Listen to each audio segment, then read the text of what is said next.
દૂર દૂર સુધી નજર નાખીએ તો લીલાછમ ખેતરો, પરંતુ આ ખેતરની અંદર આ લીલોતરીની પાછળ છુપાયેલો હતો નશાનો કાળો કારોબાર.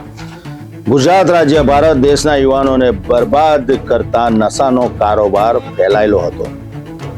ખેતરની આડમાં આ વેપલો કરનાર શખ્સને એસઓજીની ટીમે દબોચી લીધો છે. બાતમી હતી ને બાતમીના આધારે એસઓજીની ટીમ ખેતરમાં પહોંચી તપાસ કરતા ચોંકાવનારી વિગતો સામે આવી.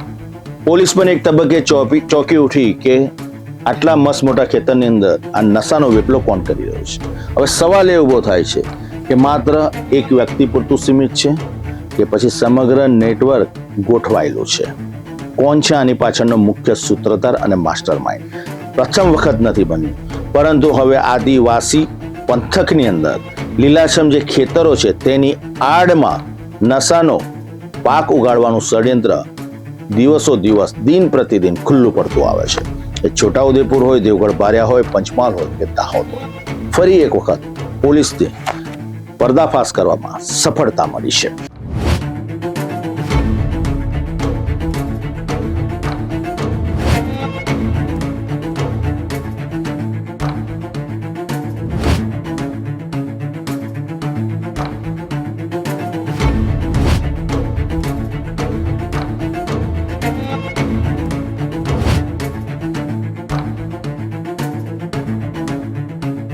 આ છે પંચમહાલ જિલ્લાના ઘોઘંબા તાલુકાનું ગુણેસિયા ગામ, જ્યાં પોલીસને મળેલી એક ચોક્કસ બાતમીએ સમગ્ર મામલાનો પર્દાફાશ કરી દીધો. પંચમહાલ ગોધરા એસઓજીની ટીમે બાતમીના આધારે દરોડો પાડ્યો અને દરોડા દરમિયાન એક વ્યક્તિના કબજાની જમીનમાં ચાલી રહેલી ગાંજાની ખેતી ઝડપાઈ ગઈ.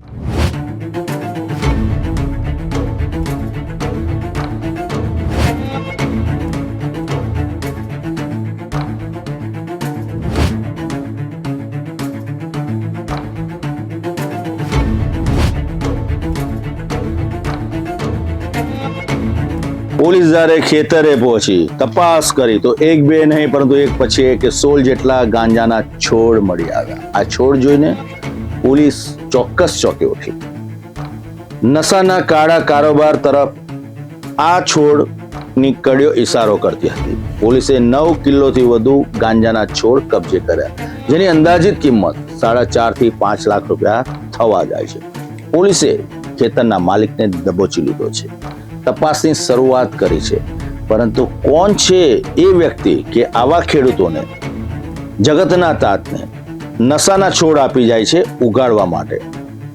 કોણ કરાવે છે નશાનો કાળો કારોબાર જે યુવાધનને બરબાદ કરી રહ્યું છે?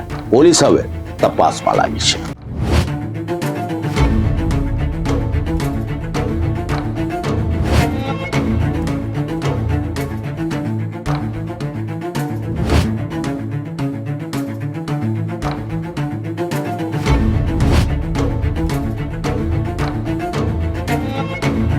પરંતુ સૌથી મોટો સવાલ હતો, આ ખેતી કરી કોણ રહ્યું હતું?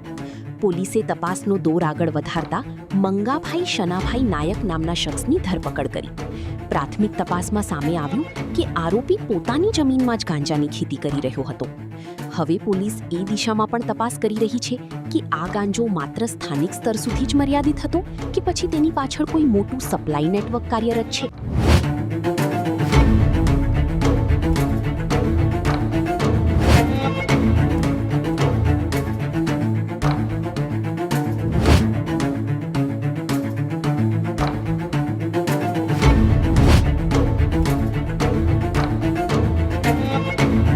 દામાવાવ પોલીસ સ્ટેશનમાં આરોપી વિરુદ્ધ NDPS એક્ટ હેઠળ ગુનો નોંધવામાં આવ્યો છે. પોલીસ હવે આરોપીના સંપર્કો, નાણાકીય વ્યવહારો અને ગાંજાના સંભવિત ખરીદદારો સુધી પહોંચવાના પ્રયાસમાં છે. કારણ કે નશાનો આ કાળો વેપાર માત્ર એક ગુનો નથી, પરંતુ સમાજ અને ખાસ કરીને યુવાનોના ભવિષ્ય માટે એક ગંભીર ખતરો છે.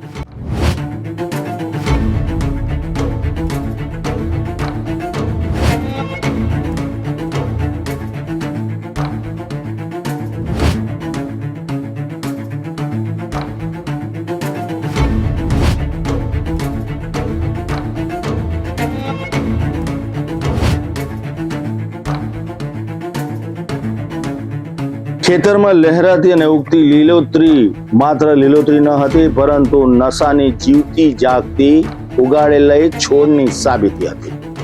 પોલીસ એટલે કે એસઓજીની ટીમને બાતમી મળી. બાતમીના આધારે પોલીસે દરોડો પાડી દીધો અને આરોપીને પણ દબોચી લીધો. 1-2 નહીં પરંતુ 16 છોડ બી જપ્ત કરી લીધા.